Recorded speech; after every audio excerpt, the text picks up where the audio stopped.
책 읽는 생활을 위한 조언. 매달 일정인 만큼 책을 구입하라. 매달 책을 한 권 이상 직접 골라서 사두면 돈을 투자한 것이 아까워서라도 책을 읽게 된다.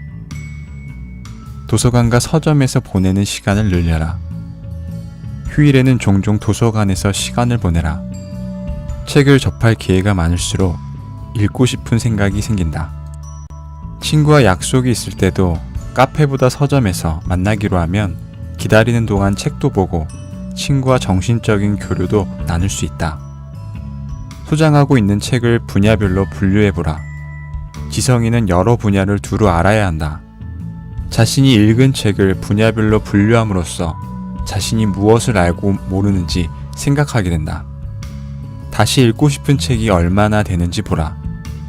지적으로 정체되어 있다고 생각하는 사람은 자신의 책장에서 다시 읽고 싶은 책이 얼마나 되는지 세어볼 것을 권한다. 책을 읽을 시간을 마련하라. 정신없이 바쁜 사람일수록 책을 읽어야 한다. 어떤 의미에서 독서는 정신없이 살지 않기 위해서 하는 것이기 때문이다.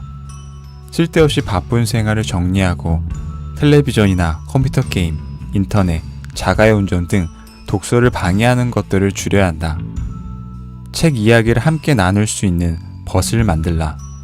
책을 좋아하고 함께 이야기를 나눌 수 있는 벗이 있다면 지적 자극을 주고받아 독서를 심화시킬 수 있다. 주변에 친구가 없다면 자신에게 맞는 독서 모임을 찾아 동료를 만드는 것도 좋다. 책과 호흡하는 문화생활을 하라. 독서 생활을 연극, 미술, 영화 등 예술과 문화생활로 확장하면 독서의 즐거움이 깊어질 뿐만 아니라 독서 슬럼프를 극복하는 데도 도움이 된다. 삶의 문제를 책으로 해결하는 버릇을 가져라. 책은 흔히 실용적인 용도와는 거리가 먼 것으로 생각되지만 책에는 많은 문제에 대한 해결책이 체계적으로 정리되어 있다. 실제로 책은 인생의 난관을 해결하는 데 큰 도움이 된다. 독서하기 좋은 환경으로 방을 꾸며라. 많은 독서가들은 방에서 독서에 방해되는 것들을 치우고 독서 분위기를 조성하도록 노력한다.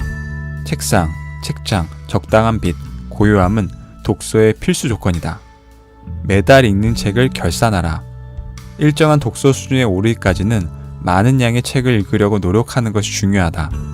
따라서 독서 습관이 형성될 때까지는 한 달에 몇 권을 읽겠다는 독서 계획을 세우고 매월 말에 점검하는 것이 좋다. 읽은 책에 대한 간단한 감상문을 써보는 것도 독서 습관 형성에 중요한 역할을 한다. 책의 내용은 더 잘 기억할 수 있는 것은 물론 책의 내용을 평가하는 가운데 자신만의 문제의식을 발견할 수 있다. 나만의 도서 목록을 작성하라. 어떤 책을 읽겠다는 구체적인 독서 계획 없이 막연하게 책을 읽으면 흥미와 열정이 생기기 어렵다. 따라서 읽고 싶은 책이 생기면 그때그때 정리하여 목록을 만들어주고 진짜로 읽을 책을 추려내는 것이 좋다. 한편 다 읽은 책에 대해서도 독서 목록을 작성해야 한다.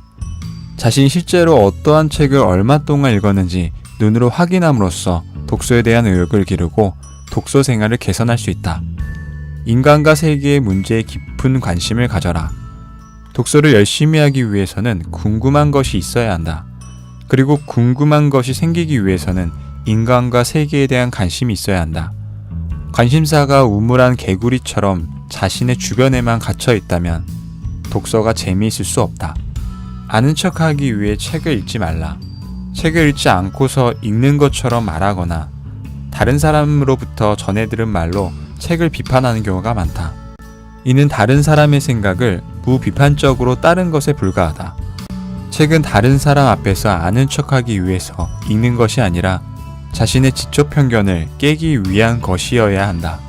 모르는 것에 대해 겸손한 자세를 갖추는 것이 진정한 교양인이 취해야 할 태도다. 지금까지 책 읽는 생활을 위한 조언이었습니다. 좋아요, 구독은 큰 힘이 됩니다. 봐주셔서 감사합니다.